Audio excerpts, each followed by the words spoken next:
Sebagian orang mengatakan kegiatan mendaki gunung itu sangat menyenangkan. Tapi, pernahkah terpikir di benak kalian bahwa suatu saat nyawa kita bisa terancam dan dipertaruhkan antara hidup dan mati? Karena pendakian gunung itu sangat berbahaya. Untuk video kali ini, saya akan berbagi pengalaman saat harus berjuang menyelamatkan diri pada waktu tersesat di Gunung Sumbing. Minimnya papan petunjuk membuat saya harus tersesat. Kejadian pertama ada di jalur Segorowedi. Setelah lepas dari Segorowedi, kemudian kejadian kedua ada di jalur Segremen saat perjalanan pulang menuju pos 4. Saya harus nyasar ke jalur Wonotirto dan Watu Kasur, jalur yang sering memakan korban.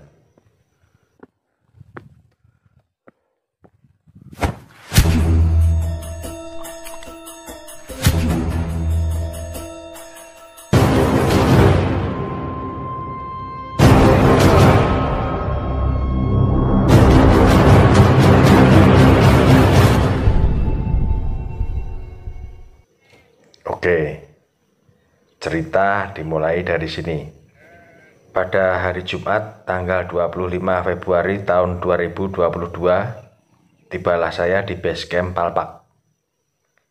Dari Palpak saya dijemput salah satu relawan dan dibawa ke base camp cadangan. Palpak singkatan dari pecinta alam pagar gunung, yaitu organisasi yang mengelola pendakian Gunung Sumbing via Cepit. Cepit sendiri merupakan nama sebuah desa.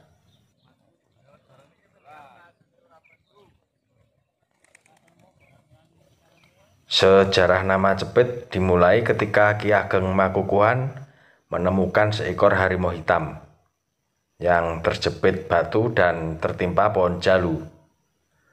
Oleh Ki Ageng Makukuhan, harimau itu ditolong dan dibebaskan. Dan sebagai pengingat, nama tempat kejadian itu diberi nama Desa Cepit, karena di sini pernah ada harimau hitam yang terjepit batu. Setelah menginap satu malam pada tanggal 26 Februari, berangkatlah saya dari base camp menuju terminal. Yang dimaksud terminal adalah batas akhir dari ojek yang mengantar pendaki. Dengan biaya ojek sebesar Rp20.000, kita bisa menghemat waktu dan tenaga.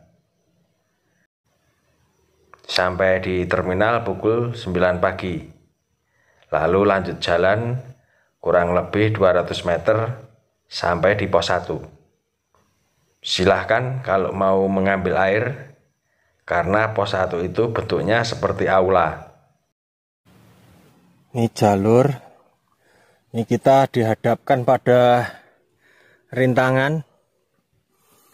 Dari jalurnya ini ketutup pohon tumbang. Jalurnya ketutup pohon tumbang.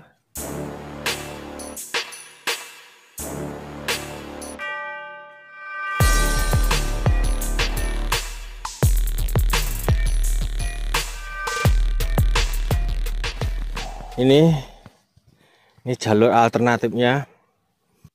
Seperti ini jalurnya.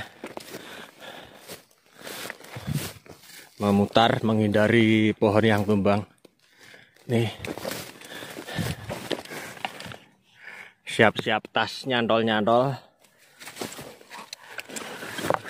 Rangka jongkok supaya tasnya itu gak tatap-tatap.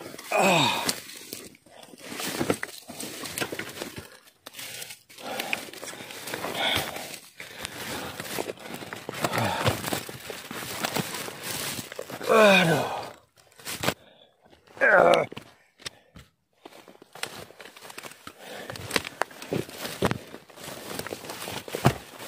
Ya, ini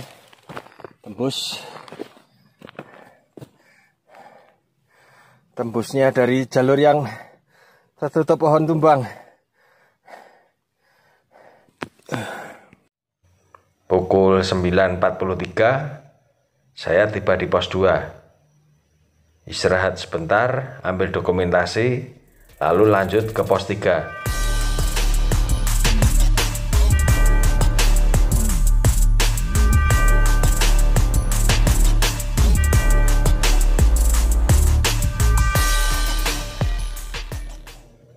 Pukul 11.36 sampailah saya di pos 3. Bisa dikatakan jalur ini cukup sepi karena perjalanan dari base camp hingga pos 4 hanya ada saya seorang diri. Padahal hari ini adalah hari Sabtu, Minggu tanggal merah, dan Seninnya juga tanggal merah. Pukul 13.01 sampailah saya di pertigaan. Jika ambil sebelah kanan, maka kita akan melewati jalur lama, yaitu Sabrangan. Kemudian saya mampir sebentar untuk mengambil air, untuk memenuhi kebutuhan sehari-hari di pos 4. Lokasi Watu Kasur tepat berada di atas tempat saya mengambil air. Tempat inilah yang mengingatkan saya peristiwa tanggal 27 Februari tahun 2022. Pada malam itu cuaca berkabut dan sedikit gerimis. Saya harus jatuh bangun menuruni Watu Kasur menuju Sabrangan. Begitu melelahkannya saat harus tersesat berputar-putar mencari jalan menuju pos 4. Watu Kasur juga dipercaya sebagai tempat merawat jenazah Ki Ageng Makukuwan saat akan dibawa ke Puncak Sumbing untuk dimakamkan.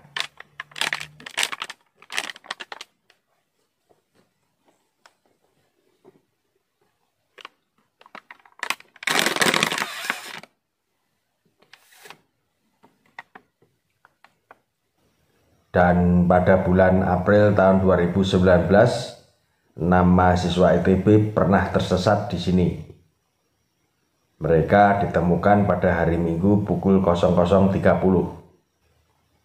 Ke-6 pendaki yang tersesat ini berhasil diselamatkan oleh petugas.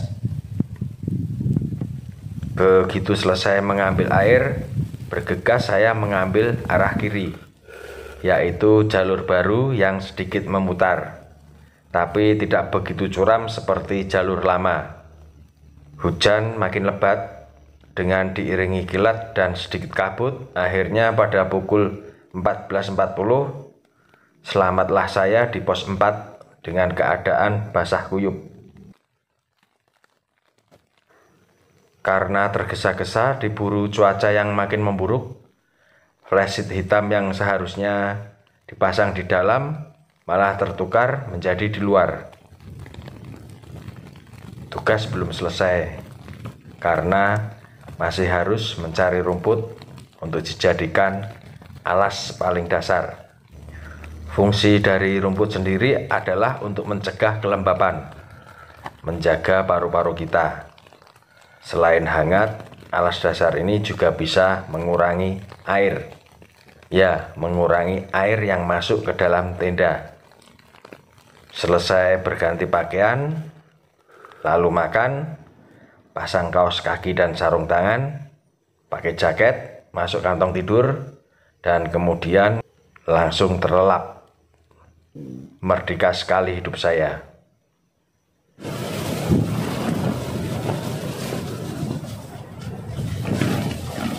Hari Minggu, tanggal 27 Februari tahun 2022. Saat dini hari pukul 01.46.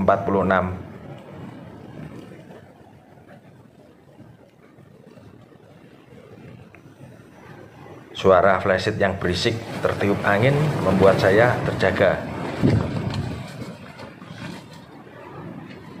Entah sampai jam berapa, Akhirnya saya bisa tidur lagi.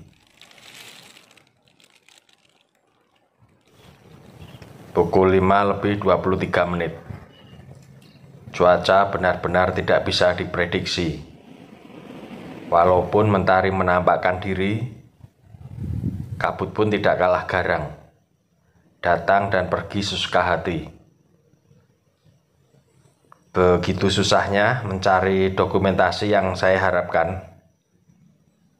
Gunung Sindoro sendiri terkadang hanya terlihat sebentar sebelum tertutup kabut.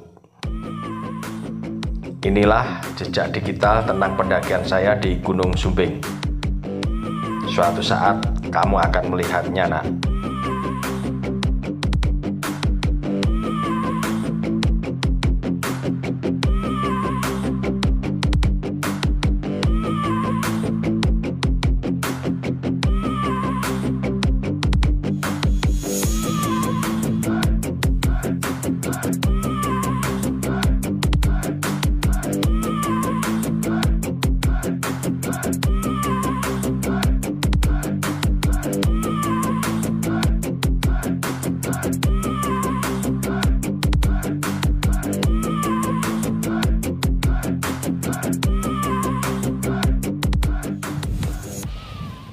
Ini acaranya dibikin nyantai.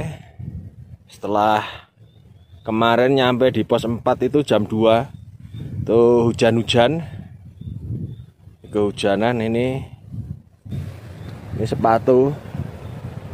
Sepatunya dijemur di sini. Di atas kabut, tertutup puncaknya. Pos 4. Camp area. Untuk yang hobinya solo hiking kan mungkin ini kalau mau lewat cepet itu cocok ini. Ini di atas ini juga untuk camp bisa. Ini untuk camp bisa. Nanti di atas itu ada tempat camp juga di atas. Oke, ini kalau untuk saya pribadi ini jalur cocok. Buat saya pribadi sip, ini jalur sip. Mantap. Benar-benar jalur lelaki sejati. Jalurnya petualang.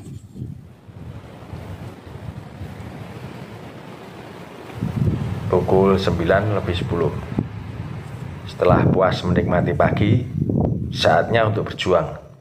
Melanjutkan perjalanan menghadapi medan yang belum begitu saya kenal. Semangat ini masih ada, dengan fisik yang masih mampu untuk mengimbanginya.